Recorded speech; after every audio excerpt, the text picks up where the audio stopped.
오늘은 요한계시록 3장 1절로 6절의 말씀으로 소아시아 7교회 가운데 4대 교회에 대해서 말씀을 드리겠습니다.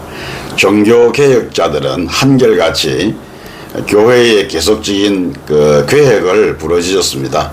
그래서 우리 예장합동교단은 개혁교단이다 이렇게 말합니다. 다시 말하면 리폼드 처치라고 하는 것이죠. 개혁하는 교회, 그리고 개혁되어지는 교회, 개혁된 교회, 그런 의미가 되겠습니다. 그런데 교회가 개혁을 멈추면 그 순간부터 교회는 타락하기 시작을 하는 것입니다.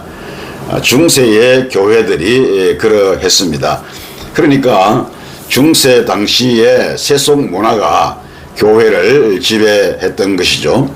4대 교회 역시 이런 문제로 진통을 겪었습니다.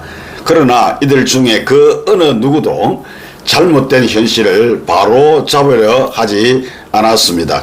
그래서 우리 주님께서 그 문제와 정면으로 대결을 하셨습니다. 어떻게 보면 영적으로 살아있는 것처럼 보이지만 실상은 죽은 4대 교회, 어쩌면 그것은 오늘날의 교회들이 아닐까 그렇게 생각을 해 봅니다. 그러면 4대 교회는 어떤 교회였을까? 첫째로 4대 교회는 영적으로 죽은 교회였습니다.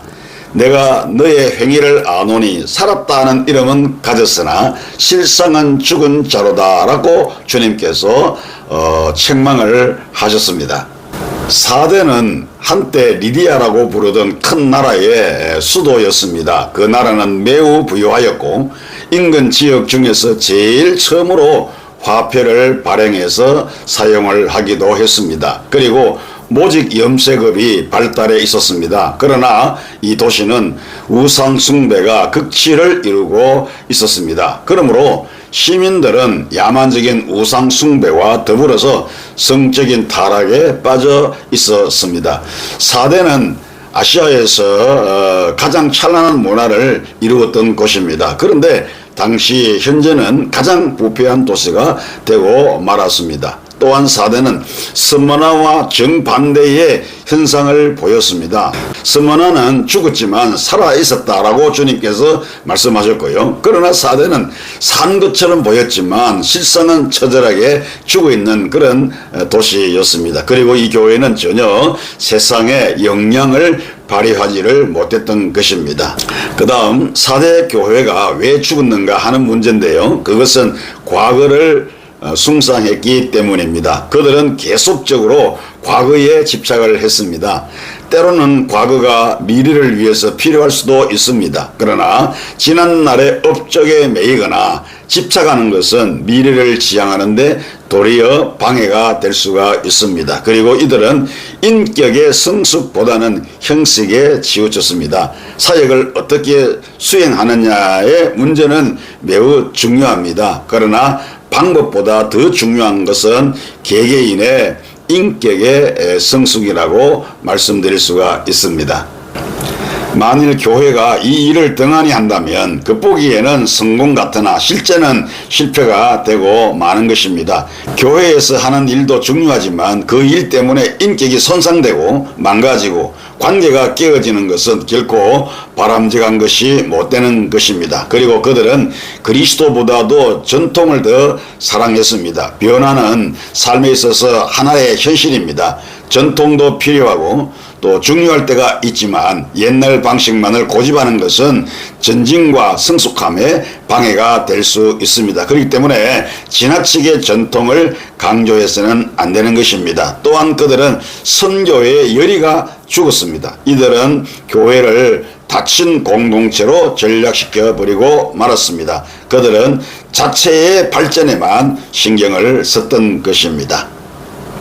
그 다음 마지막으로 이런 교회를 향하여서 우리 주님께서는 대책을 제시해 주셨는데요. 몇 가지 생각해 보면 첫째, 깨어라 이렇게 말씀하셨습니다. 2절에서 일깨어라고 하는 말은 항상 깨어라 그런 의미가 되는 것이죠. 4대 교회는 영적으로 무지했습니다. 그래서 자신들의 형편도 몰랐습니다. 그래서 예수님은 그들이 눈을 뜨고 그들의 상태를 바로 보기를 원하셨습니다. 두 번째, 남은 자들을 굳게 하라 이렇게 말씀하셨습니다.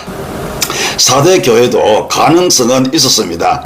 남은 자가 있었기 때문이죠. 예수님은 이들이 그들의 형제들에게 생명을 불어넣어 주기를 원하셨습니다. 그리고 목적을 기억하라고 말씀하셨습니다. 네가 어떻게 받았으며 어떻게 들었는지를 생각하고 이렇게 말씀하셨는데, 이들은 복음을 받았고 그리고 복음으로 그리스도를 영접했습니다. 그런데 이런 복음의 능력이 그들의 생활에서 나타나지를 못했던 것입니다.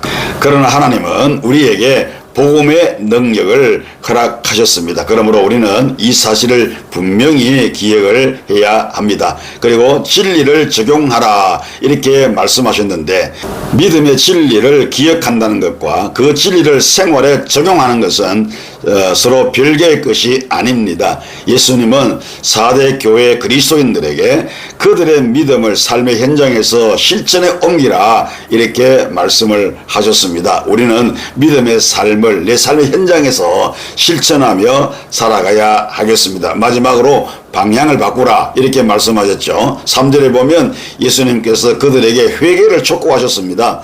신앙생활에서 가장 중요한 것이 회개인데요, 만일 회개하면 우리는 앞서 살펴본 4가지의 문제를 자연스럽게 해결할 수가 있습니다. 회개는 죽어가는 자에게 새로운 생명을 제공합니다. 예수님의 권면을 마음에 새겨서 살아있는 그리스도인이 되시기를 주님의 이름으로 축복합니다.